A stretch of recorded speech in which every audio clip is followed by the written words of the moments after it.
The criminal behavior playing out on Montgomery streets has been studied for decades. According to clinical psychologist Dr. Ernest Blackshear, the capital city's recent bout of violent crime is a textbook example. We're in the midst of a recession.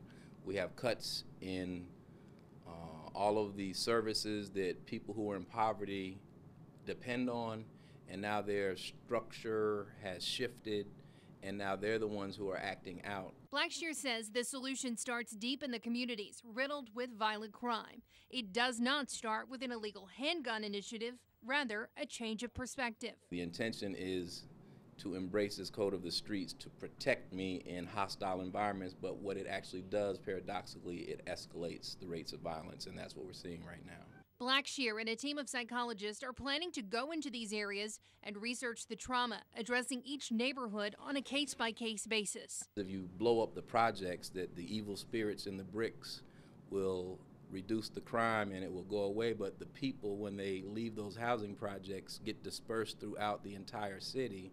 And now you're seeing a trend of crime that is going towards the east side. Blackshear reminds residents that crime is everyone's problem.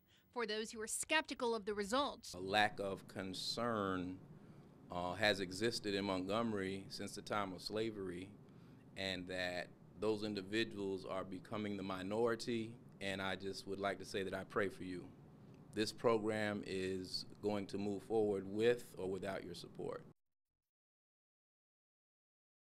Police in Montgomery have already arrested 2 women in connection with the city's first homicide. 2 people are dead after 2 unrelated murders in the capital city. Montgomery police are investigating the city's 10th homicide of the year. We start with Montgomery's 20th homicide. It has been a deadly year so far in Montgomery. 22 homicides in less than 5 months. There were 32 in all of last year. But in any given year, the vast majority of homicides here have one thing in common. It's no secret that it's black males who are dying, 90% of them or whatever, of all the murders in Montgomery.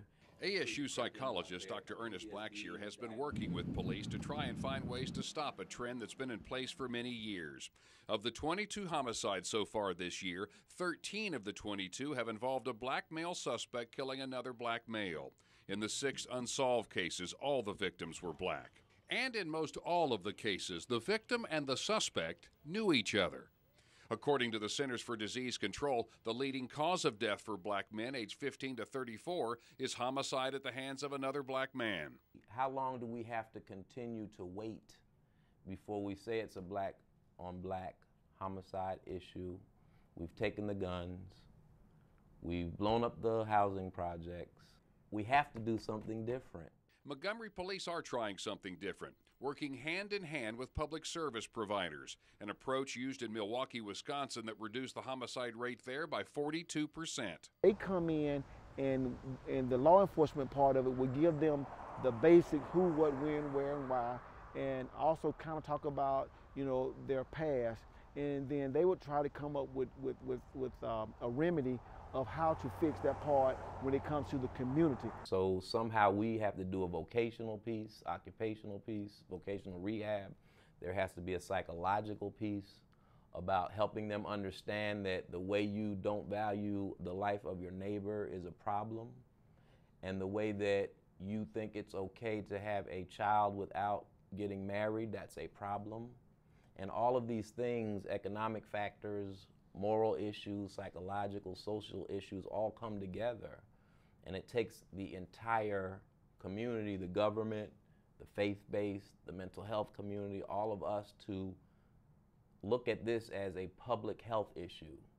But has Montgomery's black leadership bought in?